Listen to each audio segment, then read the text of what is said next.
Šiandien kalbėdami apie meną ar grožį, dažnai laikomės prielaidos, jog tai yra vien subjektyvaus patyrimo reikalas. Vienam gražu viena, antram visai kas kita ir regis, tuo viskas pasakyta. Tokia prielaida nepalieka jokio pagrindo ar galimybės šiuose klausimuose vesti bet kokios vaisingos diskusijos, kadangi galų gale viskas susiveda į asmenines patirtis. Tačiau būtent čia slypi esminė problema. Nors estetinėje patirtyje visuomet esama subjektyvaus elemento, grožis nėra vien skonio reikalas. Jis turi savo struktūrą, tvarką ir svarbiausia, realią reikšmę žmogui, galinčią radikaliai jį transformuoti.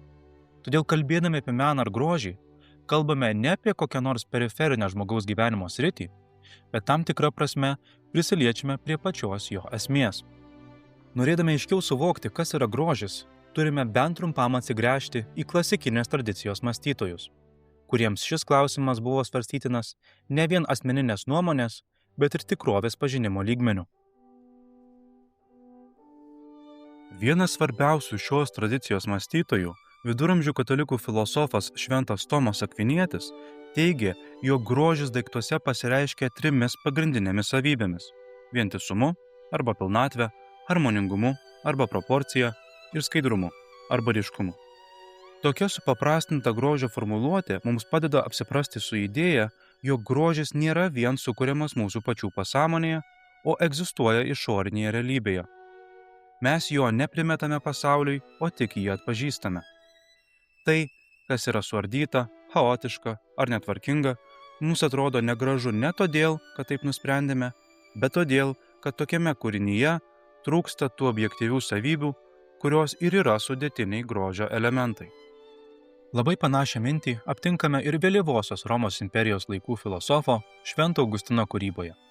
Jis iškėlė klausimą, ar daiktai yra gražūs todėl, kad teikia mums pasigėrėjimo, ar teikia pasigėrėjimo todėl, kad yra gražūs. Į šį savo užduotą klausimą Augustinas griežtai pasirinko antrąjį atsakymą, tai yra, jie mums patinka todėl, nes yra gražūs. Tai reiškia, kad grožis nėra mūsų vidinių jausmų produktas, anaiptol, mūsų jausmai yra atsakas į realybėje jau egzistuojančias grožio apraiškas. Lietuvių filosofas Adomas Jakštas apibendrina šią tradiciją teigdamas, jog grožis – tai maloni žiūrėti ir vienybėje suderinta įvairuma. Kitaip tariant, grožis kyla iš vienybės ir įvairovės santykio, iš harmonijos, kuri yra neatsitiktinė, bet pagrįsta pačia daikto ar kūrinio sandara. Ši mintis apverčia modernų požiūrį. Ne mes suteikiame vertę daiktams, o ji mums per minėtusius daiktus atsiskleidžia.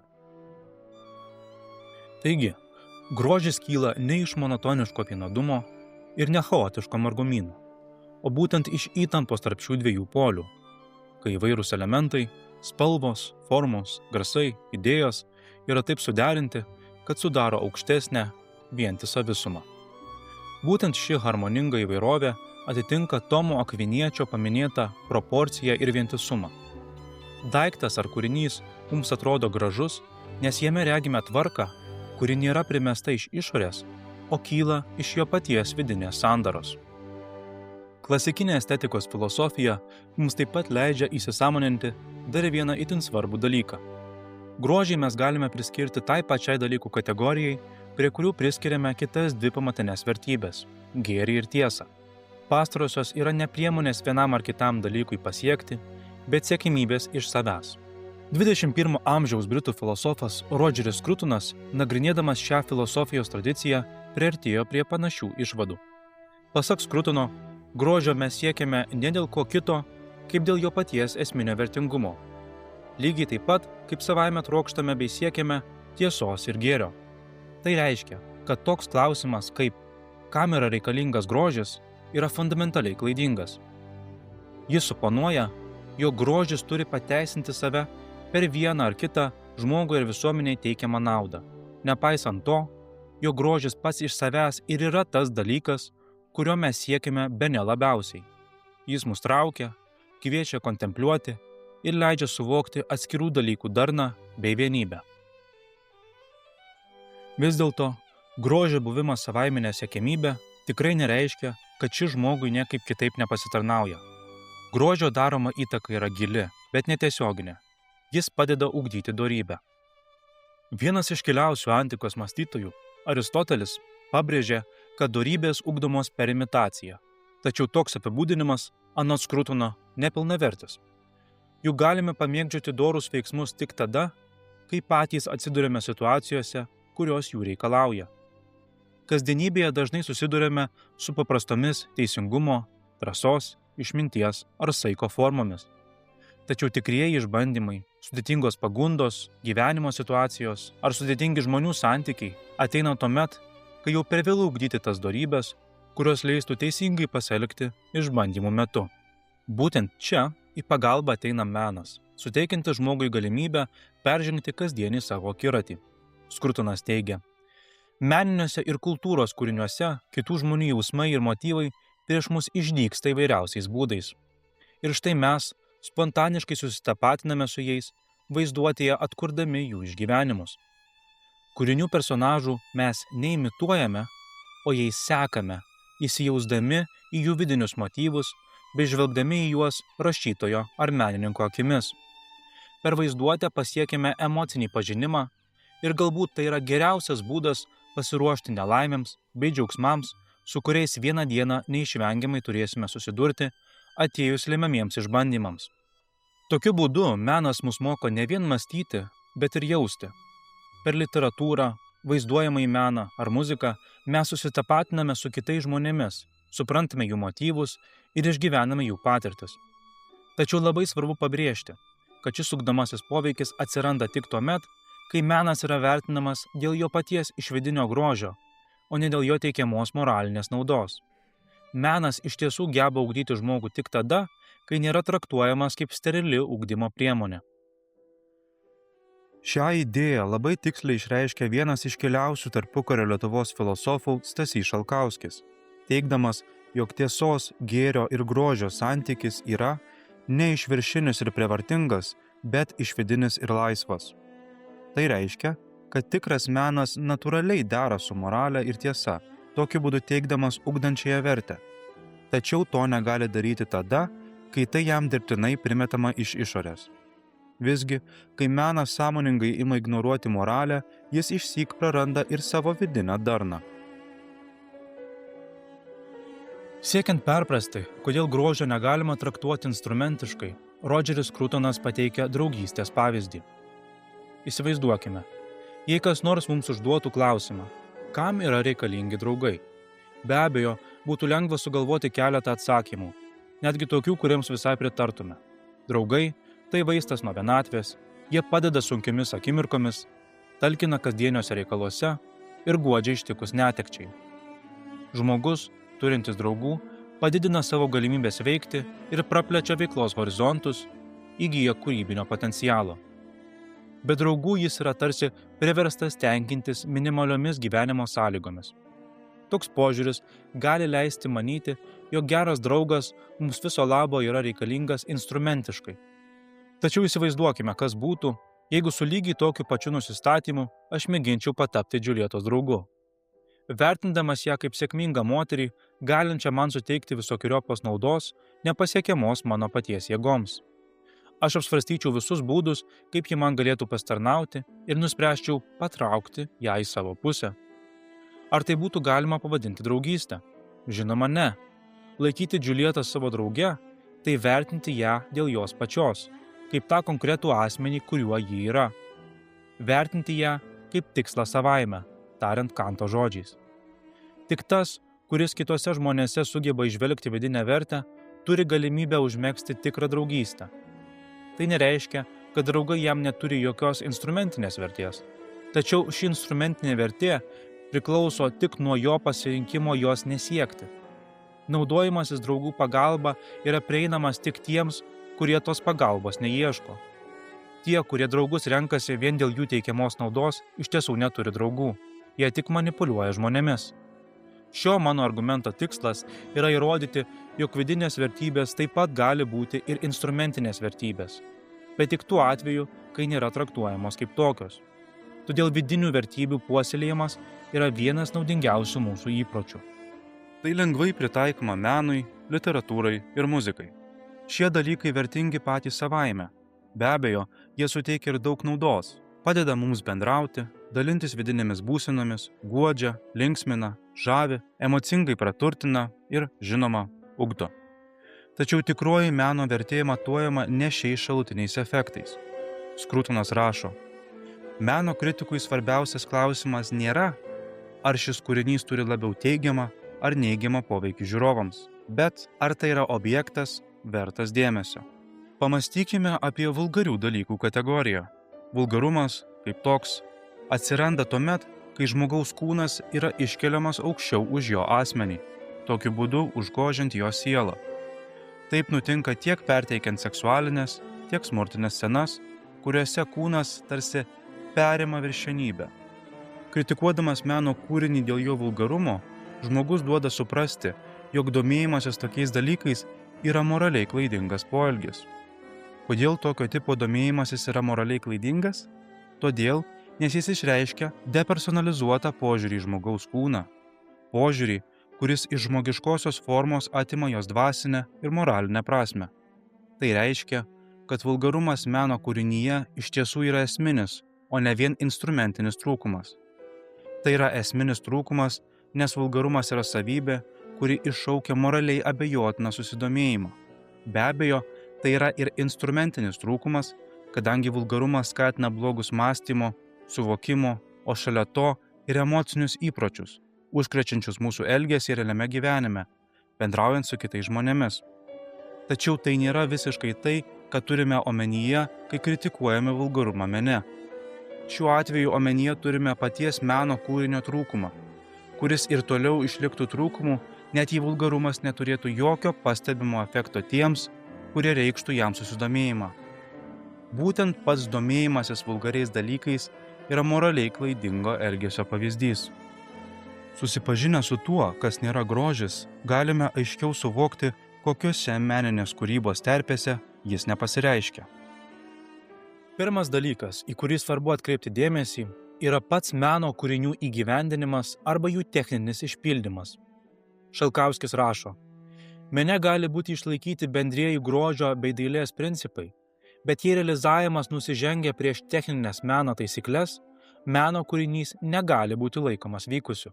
Pavyzdžiui, eilėraščio bendra koncepcija savo turiniu ir bendra nuotaika gali būti tikros dailės padaras, bet jei eilėraštis nusideda prieš eiliavimo ir kompozicijos techniką, jis negali būti laikomas tikra meno dailenybė.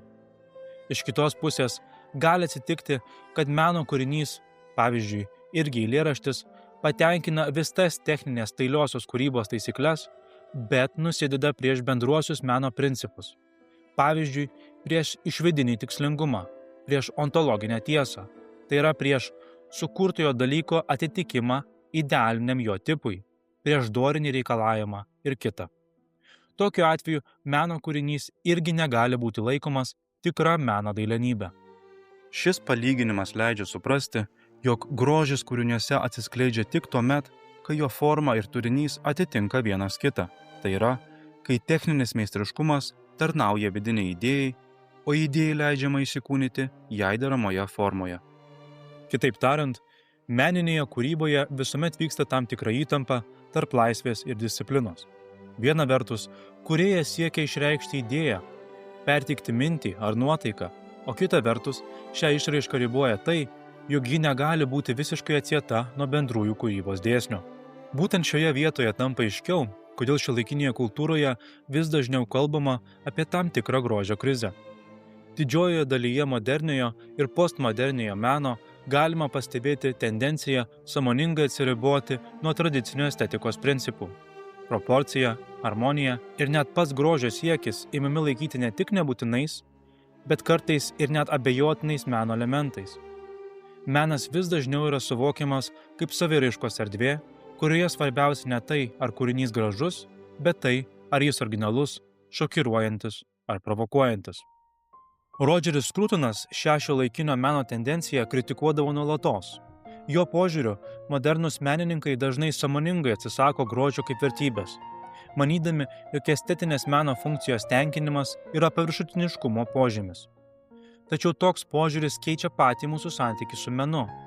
Jei menas nebėra orientuotas į grožį, jis nebekviečia kontempliuoti, nebeskatina susitelkimo ar įsigilinimo, bet dažniau siekia sukelti momentinę reakciją – šoką, pasimetimą ar net pasibjaurėjimą.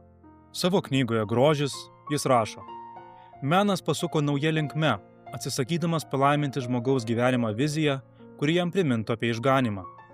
Menas savyje nevengia žmogiškosios beprotybės, piktadarybės ar nuopuolio atvaizdavimo, tačiau jis kviečia mus į kitą erdvę. Tuo tarpu naujasis menas puoselėja transgresinį principą, mėgindamas vaizduojamų dalykų bjaurumą suderinti su paties meno kūrinio bjaurumu. Grožis tampa nuvertinamas kaip kažkas pernelyg saldaus ir pernelyg nutolusio nuo realybės, jog galėtų nusipelnyti mūsų brangaus dėmesio. Savybės, kurios anksčiau buvo laikomos estetinio nemokšiškumo požymiu, dabargi yra laikomos profesionalumo ženklu. Tuo tarpu grožio siekimas dažnai yra laikomas atsitraukimu nuo tikrosios meninės kūrybos užduoties, kur yra mesti iššūkį raminančioms iliuzijoms ir parodyti gyvenimą tokį, koks jis iš tikrųjų yra. Šį idėjų poslinkį galima iš dalies vertinti kaip pripažinimą, jog grožio sąvoka yra daugiaprasmė.